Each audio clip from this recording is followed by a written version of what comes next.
So Georgia jumps Ohio State for the #1 ranking. And I think this is really just a case of you have to give Georgia the benefit of the doubt. And I know people will say what they did last year doesn't matter. This is a new season. But until Georgia loses, how can you really prove that they are not a legit, really good team? Like, I think the talk was last year. I know last year I don't think there was as good of teams. But the talk with Georgia was last year they weren't as good as the year before. Well, the thing is, though, Georgia doesn't need to be. Some years you don't.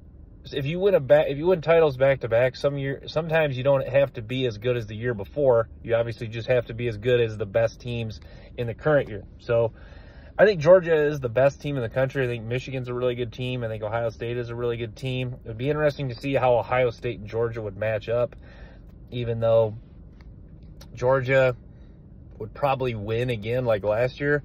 You know, Ohio State, just with Marvin Harrison and the playmakers they have, they are built to give Georgia problems just because they can create big plays. They can kind of attack some of the weaknesses in Georgia. Not that Georgia's secondary is weak, but Harrison Jr., Ibuka, these are guys that are such special talent at receiver that they're matchup problems for really any team. But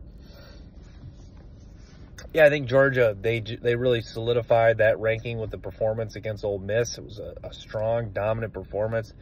Georgia really is a good football team, and yeah, they're getting healthy. Mims back too at tackle. Brock Bowers back. Brock Bowers is just a game changer. There's no tight end like Brock Bowers in the country. So yeah, with Georgia getting healthy, with them playing football, really good football as of late, I still think this could be, the way this plays out could be interesting, because this could be similar to 2021. And what I mean by that is Alabama and Georgia could play. Georgia could lose to Bama in the SEC title, which I could really see happening, because just you feel like you don't want to say they could lose to Alabama just because you feel like they're destined to lose at this point just because they've won for so long. But you kind of get the feel like they may lose to Alabama, but, you know, with them most likely beating Tennessee and Georgia Tech, you think that they should be able to get in at 12-1, with their only loss coming to Bama in the SEC title game, a one-loss Bama team. So I think that Georgia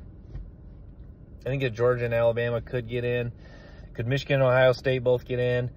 Florida State, Washington. I think what's interesting right now is Washington, I think what's interesting right now, we have five teams from the Power 5 all at 10-0. Like, that just doesn't, I'm surprised more people aren't talking about that. Just doesn't happen too often. You know, it's kind of, you know, if you're Washington right now, it kind of, yeah, it sucks they're sitting at 5, but I think if you win out, you'll just find, you'll carve a path for them to get in. So I guess what I'm trying to say is I think Washington still does control their own destiny for the most part, even though they are number 5, just because you feel like Michigan or Ohio State, there's a chance one of those, you know, one of them's going to knock each other out. So Washington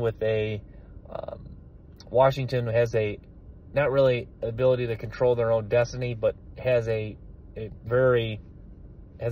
legitimate high chance to get in if they win out. So